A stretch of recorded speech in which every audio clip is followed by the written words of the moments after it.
The Surface RT is the smaller, less powerful and cheaper Surface tablet. With its somewhat stripped-down version of Windows, it can't really rival the full-fat Windows 8 Pro model, nor can it truly replace a laptop. It does, however, have great potential as an ultra-portable laptop alternative. So Windows 8 RT is designed to run on ARM-chipped devices and looks a lot like a full version of Windows 8 Pro, with the colourful Metro tile interface and the more conventional Windows desktop.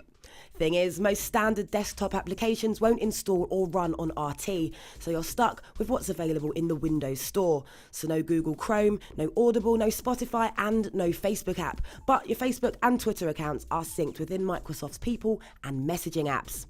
You also get a preview version of Office for RT that will be upgraded to full versions once the software is finalised, though they seem perfectly fine as they are.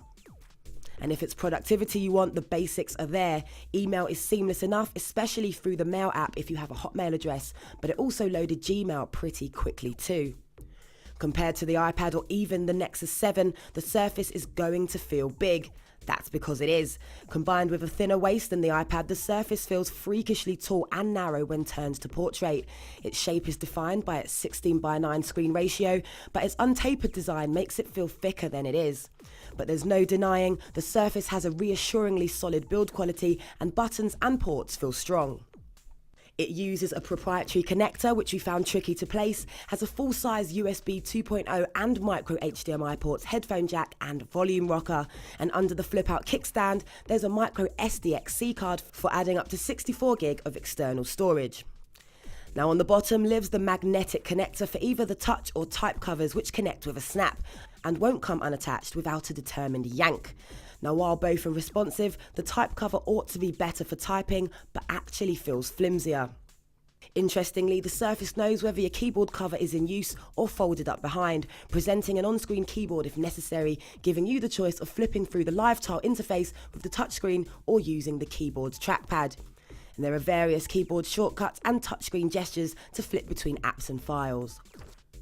Now while you can make the jump to a more conventional Windows desktop, there are only a few apps you can open in Windows and drag around, like a Word document and an Internet Explorer page for example, but multitasking is made easy with the ability to snap windows to the left and right of the screen.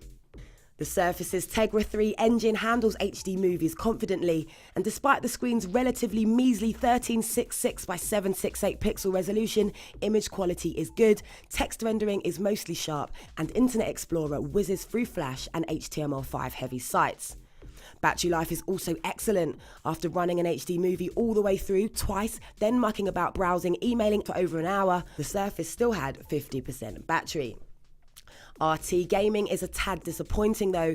Due to its limitations, you're left with the limited and uninspiring games on the Windows Store. Still, games like Hydro Thunder proves that it should be more than capable of handling graphically intensive titles once they arrive. And if Skyping is more your thing, the 720p cameras with twin microphones and stereo speakers work just fine. And that's the Surface RT. It's certainly well made, and while its screen is inferior to the Retina iPad, it works well for movies, and the Windows 8 interface looks fresh and funky. On the other hand, it's big, and the clumsy separation between the Metro experience and the inflexible Windows desktop might make you wish you'd bought the full-fat version. And of course, it still needs more apps. So while it may be cool, it might be just a little too niche for some, and therefore compromised compared to getting an iPad or a laptop. But if you're after a device that breaks away from the norm, the Surface could be everything you've been looking for.